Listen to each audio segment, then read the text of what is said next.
जब मन ये धर्ममय हो जाए,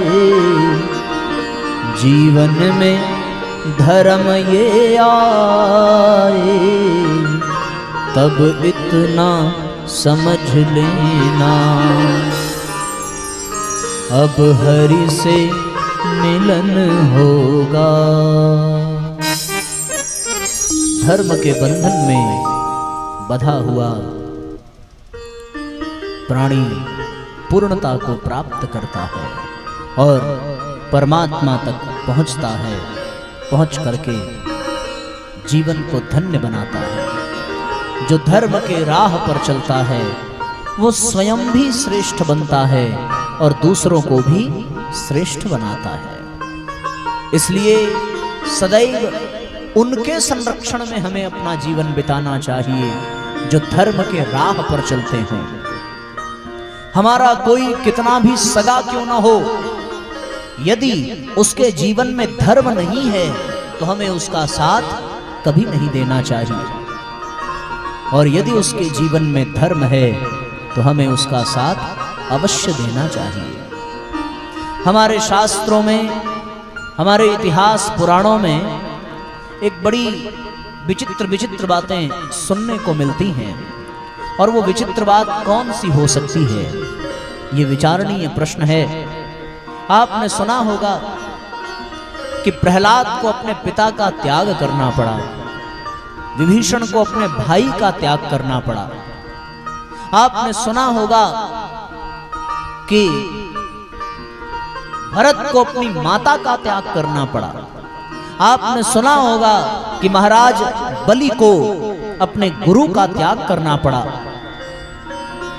सामान्य दृष्टि से देखने पर यह प्रतीत होता है कि इन सब लोगों ने अधर्म किया, क्योंकि हमारा शास्त्र ये कहता है कि मातृदेवो भव, पितृदेवो भव, आचार्य देवो भव।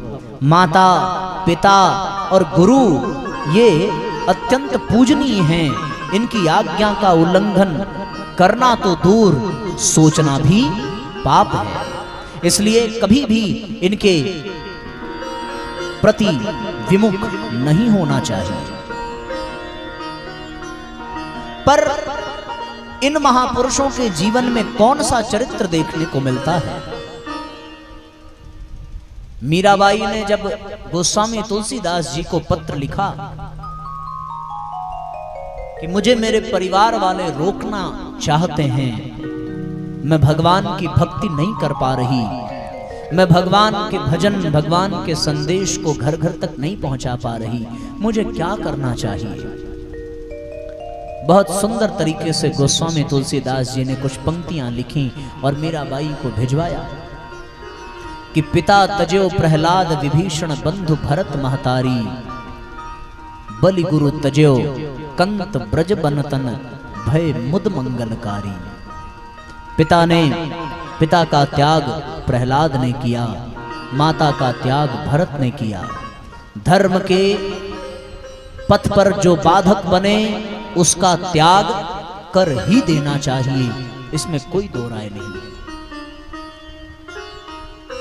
क्योंकि इन माता, इन पिताओं ने अपने बच्चों को धर्म के मार्ग से भटकाने का प्रयत्न किया। रावण ने अपने भाई विभीषण को अधर्म करने के लिए प्रेरित किया। हिरण्यकश्यप प्रहलाद से अधर्म कराना चाहता है। कैकेयी भरत से पाप कराना चाहती है। शुक्राचार्य गुरु ने महाराज बलि से पाप कराना चाहा, लेकिन इन्होंने इनका त्याग किया है। अब इस पर धर्म क्या है, ये प्रश्न उठता है। व्यक्ति किन कर्तव्य विमूढ़ हो जाता है कि किसे धर्म कहा जाए। क्या मातृभक्ति यहां धर्म है अथवा माता का त्याग धर्म है? पितृभक्ति यहां धर्म है अथवा पिता का त्याग धर्म है? एक तरफ हमारे देश का, हमारे भाई का शत्रु खड़ा है और दूसरी तरफ हमारा भाई रावण है। भाई को छोड़ करके राम का साथ देना ये धर्म अथवा अधर्म है।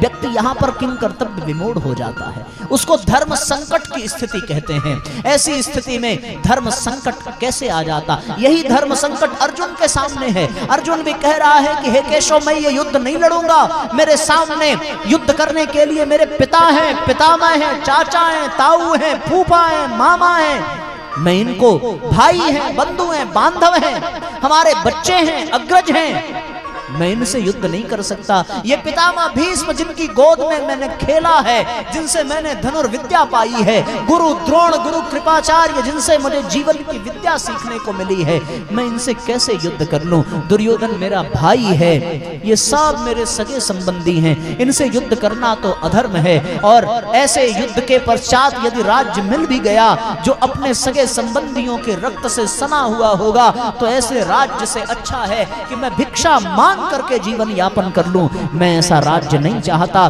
भगवान ने अर्जुन को डांटा है, फटकारा है और नपुंसक तक कहा है कि अर्जुन क्या नपुंसक जैसी बातें कर रहा है। ये सगे संबंधी उस वक्त कहां थे जब द्रौपदी का चीरहरण हो रहा था? ये सगे संबंधी तब नहीं थे जब तुझे लाक्षागृह में तेरे परिवार के साथ जलाने का प्रयत्न किया गया। ये सगे संबंधी कहां थे जब तुम लोगों को 13 वर्ष के लिए वनवास भेजा गया? याद करो भीम का संकल्प, जो भीम ने संकल्प लिया है कि मैं जब तक दुशासन की जंघा को चीर न दूं, मैं जब तक दुर्योधन के जंघे को तोड़ न दूं, तब तक अपने पूर्वजों को अपना मुंह नहीं दिखाऊंगा।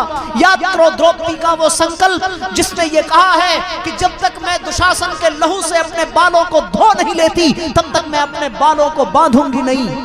ये संकल्प कहां चले जाएंगे? अर्जुन तो कैसी नपुंसक जैसी बातें कर रहा है। आज तुझे धर्म और अधर्म का अंतर भी भूल गया है। धर्म वो है जो संसार को शांति प्रदान करे, और जब तक ये कौरवों की सेना है तब तक इस धरती पर कभी भी शांति नहीं हो सकती। इसलिए महाभारत का निर्माण करने के लिए इन छोटे छोटे पापी राज्यों का विनाश करना ही होगा। वहां भगवान ने धर्म की दूसरी व्याख्या की है। युद्ध करना धर्म बताया है परमात्मा ने महाभारत के उस पर्व में। तो हम सब लोग गहराई से चिंतन करें कि धर्म संकट की स्थिति में हमें कौन से धर्म का पालन करना चाहिए। तो ऐसी स्थिति में साथियों, चाणक्य नीति का एक बड़ा सुंदर सूत्र याद आता है। सूत्र है त्यजेदेकम कुलस्यार्थे ग्रामस्यार्थे कुलम त्यजेत, ग्रामम जनपदस्यार्थे आत्मार्थे पृथ्वीम त्यजेत। उन्होंने क्या धर्म बताया कि यदि कुल का कल्याण करने के लिए किसी एक का त्याग करना पड़े तो सोचना नहीं चाहिए। विभीषण ने यही किया। सारे राक्षस जाति को, लंका को और उन निर्दोष असुर एवं असुरियों को बचाने के लिए उन्होंने रावण का त्याग करना उचित समझा और राम के साथ मित्रता करके उन्होंने लंका की सुरक्षा की है। रावण का त्याग करके उन्होंने राम का साथ दिया और लंका और असुर जाति का उन्होंने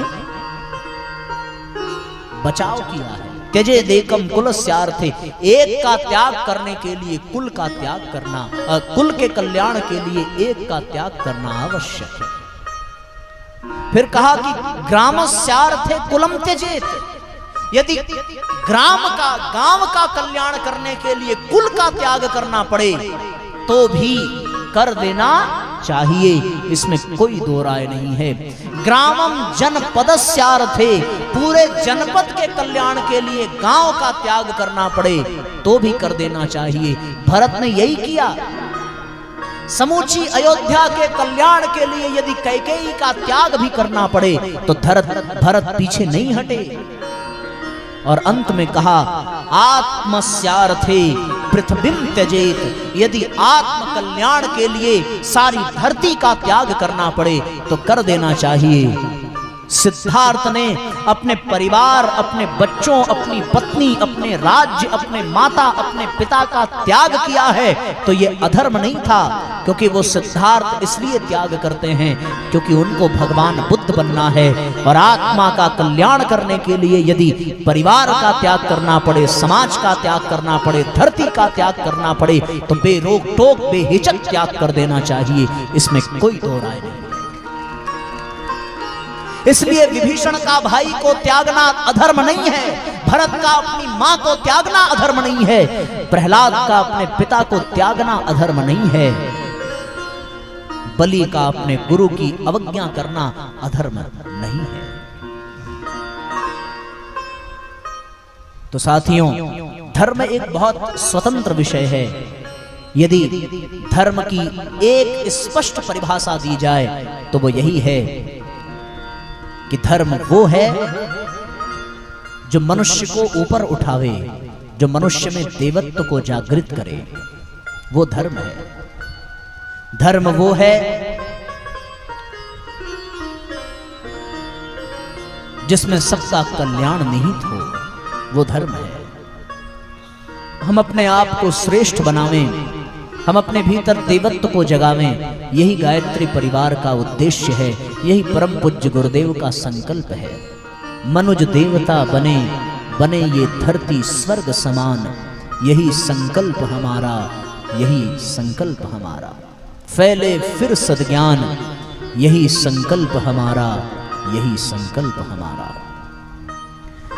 मनुज देवता बने, बने यह धरती स्वर्ग समान, यही संकल्प हमारा, यही संकल्प हमारा, यही संकल्प हमारा।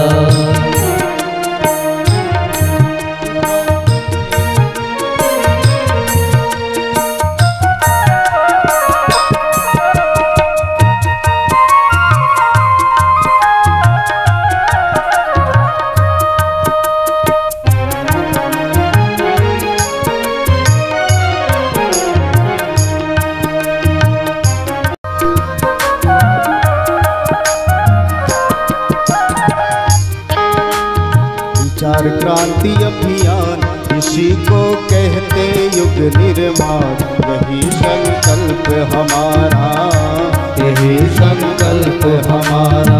विचार क्रांति अभियान इसी को कहते युग निर्माण, यही संकल्प हमारा, यही संकल्प हमारा। देश दंभ छल मिटे, एक साथ तालियां बजाइए। कोई भ्रष्टाचारी हो, देश दंभ छल मिटे यहाँ पर, ना कोई भ्रष्टाचारी हो। सभी सुखी हो, सबका हित हो, जन जन पर उपकारी हो। सभी सुखी हो, सबका हित हो, जन जन पर उपकारी हो। मिलजुल कर सब रहे प्रेम से, मिलजुल कर सब रहे प्रेम से, दे सबको सम्मान, यही संकल्प हमारा, यही संकल्प हमारा। देवता बने, बने यह धरती स्वर्ग समान, यही संकल्प हमारा, यही संकल्प हमारा।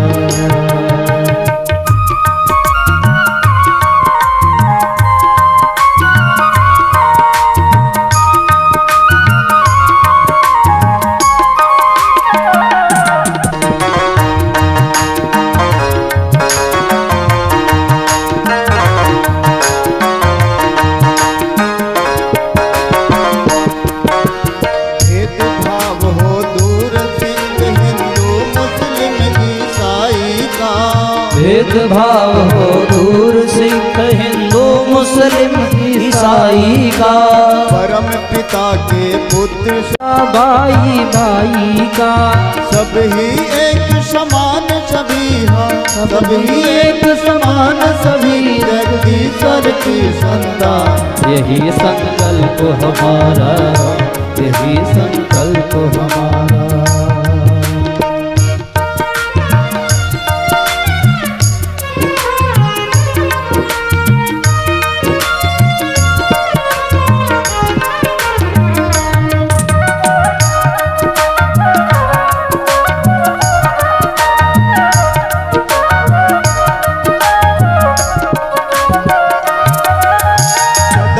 सदाचार अपनाए सब जन प्रभु के साझेदार बने।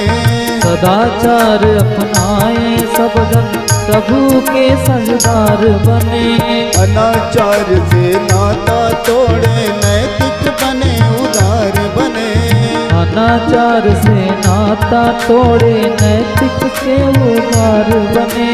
सादा जीवन बने सभी का, सादा जीवन बने सभी का, फिर पहले सद्ज्ञान।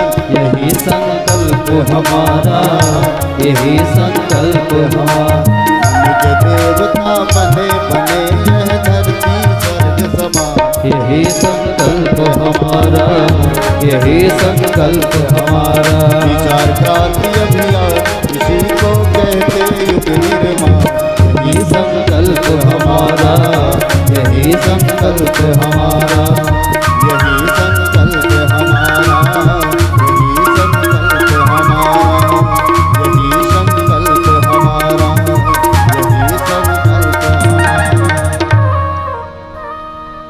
बोलिए पावन प्रज्ञा पुराण की जय हो।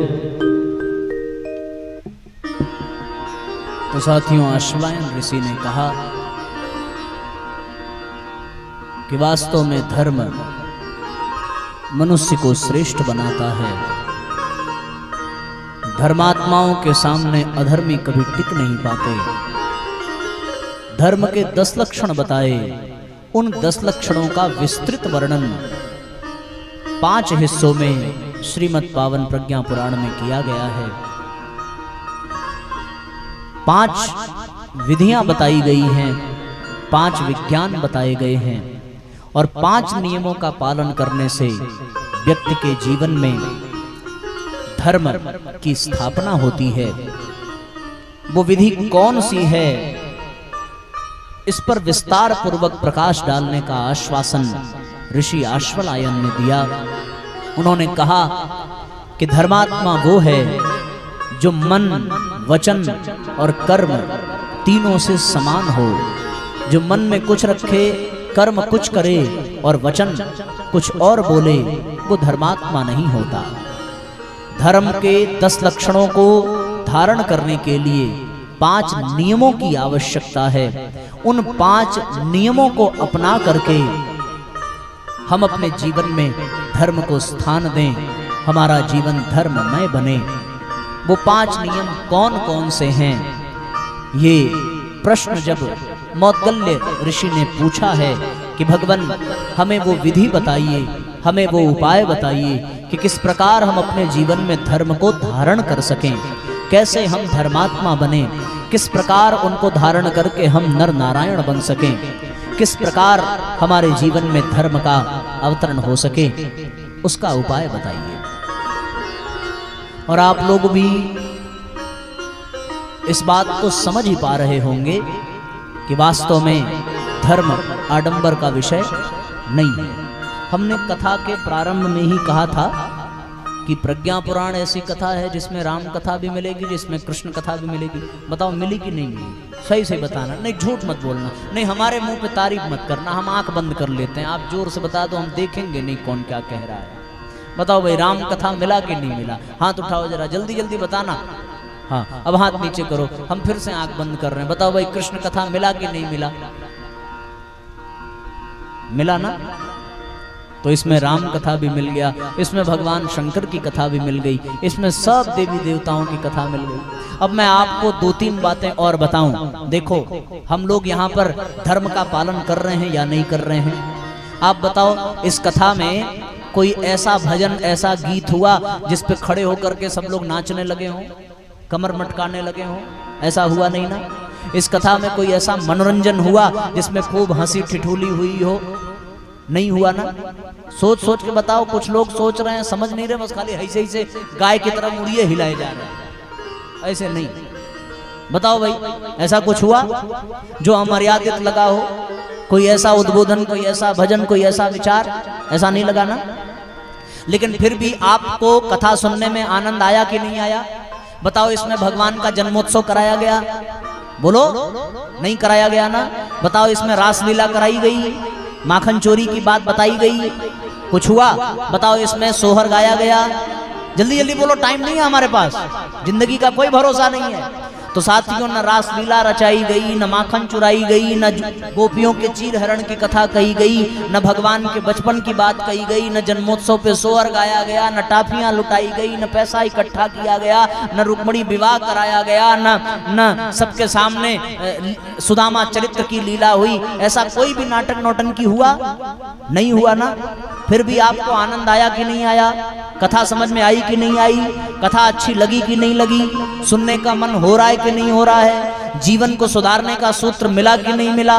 गुरुजी के विचार समझ में आए कि नहीं आए? प्रज्ञा पुराण भाया कि नहीं भाया? आप खुद ही जवाब दे रहे हो। अब आप सोचो, धर्म यही है। हमारे संगीत वाले जो पहले चला करते थे, निखिल वकील चलते थे, तो उन्होंने कहा कि महाराज उस समय हमारे कथा का शुरुआत ही था, 2016-17 की बात है जब हमने प्रारंभ किया था। तो उन लोगों ने हमें सुझाव दिया कि जिस पंडाल में खड़े होकर के लोग नाचने लगे, समझ लो वो कथा हिट है। हमने कहा कि हमारी कथा ऐसी नहीं होगी जिसमें लोगों के तन नाचें, हम तो ऐसी कथा करेंगे, ऐसे गुरुदेव के विचार परोसेंगे कि लोगों के तन नहीं, लोगों के मन नाचने लगे और लोगों का मन तृप्त हो जाए। हमारी कथा ऐसी होती है भैया। एक कथावाचक, मैं नाम तो नहीं लूंगा, सबका सम्मान करना चाहिए, पर जो अनुचित हो वहां अपना असमर्थन भी व्यक्त करना चाहिए। उन्होंने कहा जो कथा में खड़े होकर के नाच देता है उसको 84 लाख योनियों में नाचना नहीं पड़ता। दत्त तेरी की, ऐसी कौन सी बात बोल दी महापुरुष ने? सारी 84 लाख योनियों में भटकने वाले जीव को कथा के पंडाल में ही शांति मिलती है, और जो यहाँ शांति से बैठ करके कथा सुन लेता है उसके जन्म जन्मांतरों की भटकन समाप्त हो जाती है। हम तो साहब ऐसी कथा करते हैं कि जीवन का भटकाव मिटे, जीवन का भ्रम मिटे, जीवन में प्रज्ञा जागृत हो, ऐसी कथा। यहाँ कोई नौटंकी, कोई मनोरंजन नहीं होता। यहाँ पैसा कमाने का कोई साधन नहीं जुटाया जाता। यहाँ तो दिल खोल करके गुरु का काम किया जाता है, गुरु के विचारों को परोसा जाता है। और मैं सत्य कहता हूँ, गुरुदेव के विचारों में वो क्रांति है कि वो आपके कान में नहीं, आपके हृदय में जाकर के बैठेंगे और आपके भीतर सोए हुए देवत्व को झट से जगा देंगे। और आप अपने ही घर में राम, अपने ही घर में भरत, अपने ही घर में सीता, अपने ही घर में अनुसुईया, अपने ही घर में ध्रुव, अपने ही घर में प्रहलाद का दर्शन करेंगे और आपका परिवार देवताओं से भरा परिवार होगा। इस परिवार में आनंद ही आनंद होगा। प्रज्ञा पुराण सुनने के बाद आपको किसी कथा में जाने की आवश्यकता नहीं है, ये मैं गारंटी के साथ कहता हूं। अगर प्रज्ञा पुराण आपके हृदय में उतर जाए तो आपको किसी मंदिर में जाने की जरूरत नहीं, क्योंकि प्रज्ञा पुराण का सिद्धांत ये कहता है, क्या कहता है? हो घरवे के मंदिर बनैबे, तीर्थ हम पूजे न जइबे।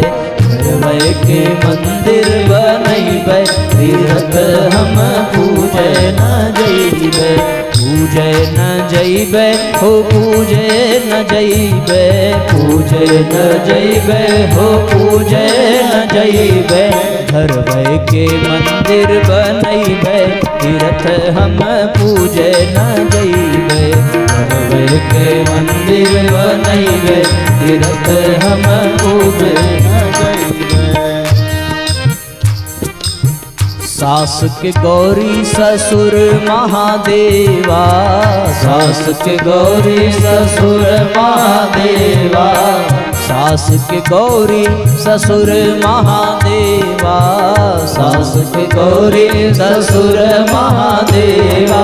पति जी के विष्णु बनैबे, तीर्थ हम पूजे न जइबे। पति जी के विष्णु बनैबे, तीर्थ हम पूजे न जइबे। घरवे के मंदिर बनैबे, तीर्थ हम पूजे न जइबे। घरवे के मंदिर बनैबे, तीर्थ हम पूजे न जइबे। हो देवरानी के लक्ष्मी, जेठानी के दुर्गा। देवरानी के लक्ष्मी, जेठानी के दुर्गा। देवरानी के लक्ष्मी, जेठानी के दुर्गा। देवरानी के लक्ष्मी, जेठानी के दुर्गा। घर में ऐसा संस्कार, ऐसा वातावरण, ऐसे सुंदर विचार परोसेंगे सारे लड़कन के लव कुश बनैबे तीरथ हम पूजे न जइबे। सारे लड़कन के लव कुश बनैबे तीरथ हम पूजे न जइबे। ओ ध्रुव प्रहलाद अंगना खेलैबे तीरथ हम पूजे न जइबे। ध्रुव प्रहलाद अंगना खेलैबे तीरथ हम पूजे न जइबे। हरवे के मंदिर बनैबे तीरथ हम पूजे न जइबे। बाकी कथाएं आपको मंदिर भेजती होंगी भगवान के पास, पर गुरुजी के विचार ऐसे हैं कि आपको मंदिर नहीं, मंदिर आपके घर को बना देंगे। बाकी कथाएं, बाकी लोग आपको भगवान के पास भेजेंगे, पर गुरुदेव का विचार ऐसा है, प्रज्ञा पुराण में ऐसा भाव गुथा हुआ है कि यहाँ तो भगवान को ही आपके घर में भेज दिया जाएगा और आपका घर भगवान से भर जाएगा। आपके घर में श्रेष्ठ संस्कारित बच्चे पैदा होंगे, जीवन धन्य बन जाएगा। समझ में आ गई बात? किसको किसको समझ में आई भाई? हाथ उठाओ जरा। तो आइए इन्हीं विचारों के साथ हम लोग आरती की तैयारी करें और सभी भावपूर्वक खड़े होकर के प्रज्ञा पुराण की आरती उतारें। आरती संपन्न करके प्रसाद लेकर हम एकदम समय से हैं। 8 ने कहा था 8 बजे से पहले मात्र 10 मिनट बाकी है 8 बजे में, और हमें समय का पूरा ध्यान है। ऐसा नहीं है कि भाव प्रवाह में हम समय का ध्यान न दें, ऐसा नहीं, बिल्कुल हम स्वयं मर्यादित, स्वयं अनुशासित रहेंगे तो समाज भी रहेगा। हमने ठीक आपको 5 बजे बुलाया और हम ठीक 4:58 पर मंच पर आ गए थे। जब मैं आया तो घड़ी देखा था 2 मिनट पहले आया था और ठीक समय पर कथा प्रारंभ हुई। 8 बजने में 10 मिनट बाकी है, आरती खत्म होते होते 8 बज जाएंगे। आप अपने घर जाएंगे और सवेरे 8 बजे फिर यज्ञ करने के लिए आ जाएंगे।